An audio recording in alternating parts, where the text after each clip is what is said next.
I find myself entangled in a rather perplexing situation as I consider approaching your father regarding a troubling incident related to a potential mugging of my own father. Indeed, suspicions have arisen concerning your father's involvement in this alleged mugging. Currently, he is situated at home. Would you be open to allowing me a brief audience with him for an inquiry? The police officer displayed a momentary sense of bewilderment in response to my request, his expression betraying a subtle confusion. Despite this, he eventually agreed, stating, "Please, let me see him." Consequently, I led the police officer into the confines of my home, unlocking the door to reveal my father's presence. Upon beholding my father, the police officer was visibly taken aback by the unexpected revelation. This incident transpired a few months ago, and as I reflect upon it, I feel compelled to share a bit more about myself. My name is David, and I am currently a fourth-year university student. Despite my aspirations to work for a prominent company, there lingers an unresolved dilemma within me. The decision revolves around whether or not to inherit my father's company. You see, my father holds the esteemed position of president at a modest factory. During my formative years, I harbored a desire to follow in my father's footsteps, aspiring to become a president like him. However, as I entered my rebellious phase, I distanced myself from this ambition, feeling a sense of embarrassment towards my father perpetually adorned in work clothes stained with oil. This sentiment persisted through my teenage years, and to some extent, endures even now. As I matured into adulthood and engaged in part-time employment, my perspective on my father began to shift. I developed a newfound respect for his tireless work ethic, which sustained not only our family but also supported numerous employees and their families. Yet despite this growing admiration, an underlying sentiment lingered. A perception that the conventional salaryman, donned in a suit and toiling diligently, possessed a certain allure absent in my father's occupation. The narrative takes an intriguing turn when, during a shopping excursion with my father, we were unexpectedly hailed from behind. Turning together, my father and I encountered Richard, a contemporary of my father's from high school. Dressed in a suit and on an external sales trip, Richard hailed from a prestigious corporation. In the course of our conversation, Richard casually inquired if my father had indeed assumed control of the family business. This revelation prompted Richard to express disdain for what he referred to as the dirty little factory managed by my father, emphasizing the incredulity that a high school graduate could rise to the position of president. Stunned by Richard's derogatory remarks, I found myself grappling with the realization that the factory in question was initiated by my grandfather, making my father the second-generation custodian of this familial legacy. I had long been aware that he had assumed control after graduating from high school. However, the revelation of a classmate mocking him caught me off guard. Richard maintained a silent smile while addressing my father. "So, did you manage to expand your father's factory? You did mention during high school that you intended to take over the company and make it bigger." To this, my father admitted, "Unfortunately, I lacked the business acumen, and that dream didn't materialize. It seemed inevitable that I excelled in practical skills but lagged behind in intellectual pursuits. Nonetheless, I felt relieved that our family didn't face financial ruin." Richard chuckled heartily, playfully slapping my father on the shoulder. "Well, David, we'll catch up at the next reunion. I've got more work to do," he added before leaving. My father looked slightly uncomfortable, prompting me to redirect the conversation. Suggesting a change of topic, my father proposed that we continue shopping. At that moment, I couldn't shake the feeling that my father's work had been belittled without any response from me. The internal debate about whether to take over my father's company or pursue a career at a prestigious corporation leaned decisively toward the latter. A few weeks later, fate intervened as my father's Alumni Association event took place at the bar where I worked part-time. Despite the bustling atmosphere, I managed to serve at the table hosting my father's gathering. Fulfilling my duties silently, I approached the room where the Alumni Association was held.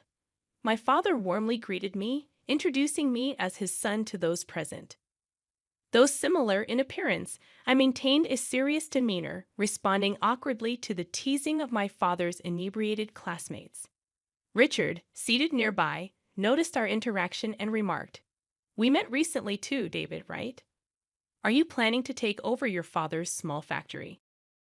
This question added another layer to my ongoing contemplation of my professional path.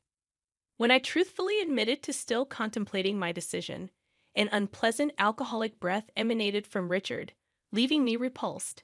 Boisterously, he exclaimed, "Stop it. Your father's company is nothing extraordinary. David should consider working for a company like mine instead of inheriting such a lackluster business."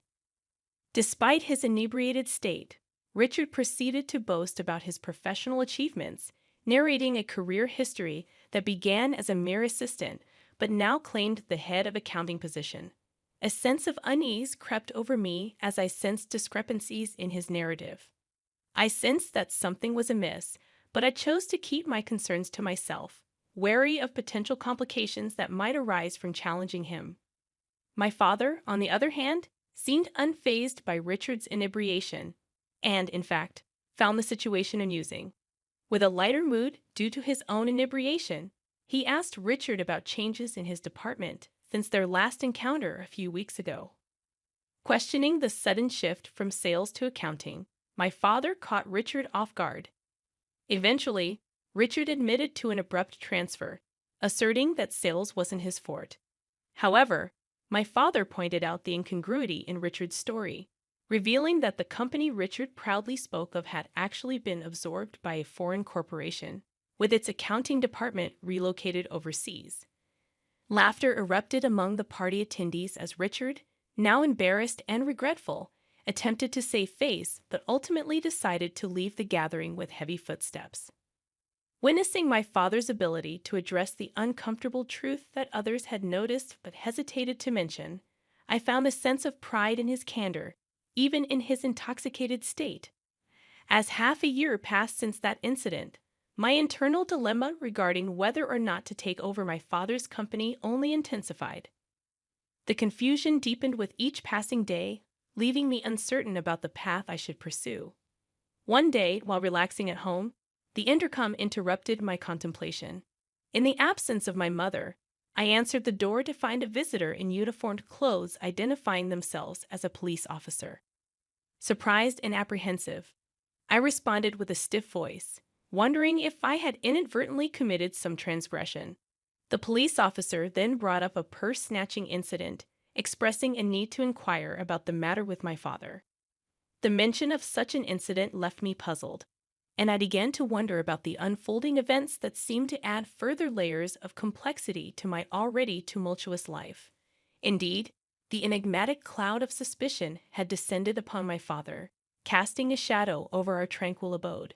The air thick with uncertainty, I found myself face to face with a stern-faced police officer bearing the weight of an accusation that seemed inconceivable. Inquiring about my father's whereabouts, the officer, with an air of professionalism, sought confirmation of his presence within our home. The exchange took an unexpected turn as the officer, grappling with the perplexity in my tone, requested to lay eyes upon my father.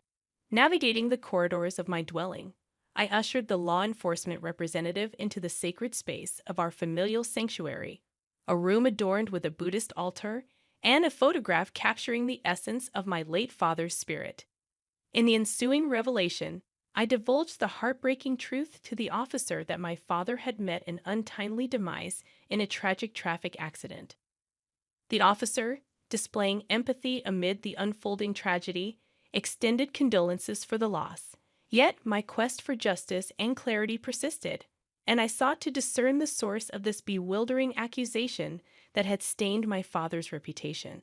However, the officer, bound by the constraints of confidentiality, refrained from divulging the identity of the accuser. Apologies flowed from the lips of the officer as he departed, leaving me grappling with an unsettling sense of confusion and the nagging question of who had leveled such a grave accusation against my departed father. Days unfolded like the pages of a mystery novel, each chapter bringing a new layer of complexity to the narrative as I took on the responsibilities left in the void by my father's absence. Immersed in the daily operations of my father's factory, I witnessed my mother's valiant attempts to fill the void left by his absence. However, the weight of age limited her contributions. Amidst the mechanical symphony of the factory floor, the harmony was shattered by the sudden intrusion of Richard, a character bearing an air of accusation and vengeance. His booming voice reverberated through the cacophony, demanding restitution for a perceived transgression committed by my father. Caught in the crossfire of accusations, I attempted to reason with Richard, asserting my father's innocence in the face of the alleged purse-snatching incident. The atmosphere within the factory shifted, with the ceaseless hum of machinery giving way to hushed whispers and curious glances exchanged among the employees. Richard, however, remained resolute in his pursuit of justice, convinced of my father's guilt. His insistence echoed through the industrial expanse, causing a disturbance that transcended the confines of the factory. Frustration surged within me as I defended my father's honor, challenging Richard's assertions and questioning the veracity of his claims. As the confrontation unfolded, Richard revealed the purported timeline of the incident, fixing it 2 weeks prior. A murmur rippled through the gathered employees, their confusion palpable. My persistent queries regarding the accuracy of the timeline only fueled Richard's frustration, intensifying his vocal protestations. In the midst of the tumult, Richard's disparaging remarks about my father's workplace and colleagues added fuel to the emotional fire. Yet the gravest affront was his attempt to pin the blame for the alleged purse-snatching squarely on my deceased father's shoulders. My chest tightened with a mix of anger and sorrow as Richard persisted in his accusations, seemingly oblivious to the irrefutable truth, illuminating the fact that my father, the subject of this tumultuous ordeal, had met his end in a tragic traffic accident a month prior. The realization hung heavy in the air, a poignant reminder of the fragility of life and the injustice faced even in death. Richard appeared as though he had ingested an entire pigeonhole, and with an amused expression he muttered, "Ha!" Undeterred, I pressed on, questioning the incredulous accusation he had just hurled in my father's direction. How could my father snatch purses when he passed away just 1 month ago? Perhaps there wasn't any purse snatching at all, I asserted. However, my skepticism wasn't merely based on the recent events. It was rooted in the knowledge I had gained during our class reunion. It came to light that Richard, since his school days, had been a habitual liar. This revelation occurred during the reunion, where I discovered that his dishonesty had deep roots. Moreover, it turned out that Richard had harbored a long-standing jealousy toward my father, dating back to their school days. This envy sprouted from a romantic rivalry. The girl Richard liked had chosen my father over him. This petty jealousy had fueled an unnecessary rivalry, leaving me unable to forgive Richard for attempting to tarnish my deceased father's reputation with baseless accusations. As Richard persistently asserted his unfounded claims, an interjection from another direction pierced the air. Someone emphatically shouted, "Your president wouldn't do something like that." Our president is a serious person who walks around with honesty, teaching technology, and encouraging independence. He always considers the well-being of the staff and business partners, prioritizing that over profits. The voices praising my father began to multiply, and I felt a mix of emotions, including shame for once thinking my father's work was embarrassing. Amidst the rising tide of support for my father, Richard, trembling and tearful, found himself on the receiving end of an unexpected defense of my father's character by the factory workers. It was a poignant moment that revealed my father's true standing among his peers. In the aftermath, I dealt the decisive blow to Richard by pledging to consult with the police over his false accusations against my father. Overwhelmed and unable to counter the mounting evidence, Richard raised his voice and fled the factory. True to my word, I reported Richard's false accusations to the police, supported by a recording of his statements made by a thoughtful staff member during the heated confrontation. The presence of irrefutable evidence expedited the legal process, leading to Richard's swift apprehension. His attempt to frame my father backfired, transforming his lie into a crime for which he paid a penance in jail. The relief I felt was palpable, knowing that Richard had received the comeuppance he deserved. Days later, Richard's supposed wife sought redemption and arrived at our house with a gift box, apologizing to me and my mother. She confirmed that Richard's actions were a result of the wounds he suffered at the reunion. As it turned out, Richard, once an elite employee, had been fired from his company, struggling to secure new employment. His lies about being an elite crumbled under scrutiny, especially when his inebriated confessions exposed the inconsistencies, ultimately leading to his own embarrassment and downfall. As he grappled with mounting resentment towards my father, an insidious plan began to take root in Richard's mind, a sinister plot to frame him. The sheer audacity of Richard's intention left me utterly disgusted, particularly when I learned of his preposterous rationale for resorting to lies and deceit. Interestingly, it appeared that Richard's wife shared my sentiments. She confided in me, expressing her profound disappointment in Richard's actions and revealing her intention to initiate divorce proceedings. The revelation further underscored the gravity of Richard's transgressions. Adding to the complexity of the situation was the fact that Richard, seemingly devoid of any familial ties, had no children waiting for him upon potential release from jail. This realization cast a somber light on his future prospects. Upon my graduation from college, I found myself at a pivotal juncture. The recent passing of my father weighed heavily on my mind, and I harbored concerns about the state of the company he left behind. Motivated by a dual sense of responsibility and an unshakable desire to honor the legacy of those who had supported my father during Richard's malicious lies, I made the decision to step into the role of leading the company. The decision was multifaceted. Firstly, I felt a genuine concern for the effective management of the company in the wake of my father's demise. Secondly, the impassioned voices of the staff members who had steadfastly defended my father resonated within me. Their loyalty and dedication fueled my determination to become a president who would be both loved and respected by the staff. This incident became a transformative moment for me.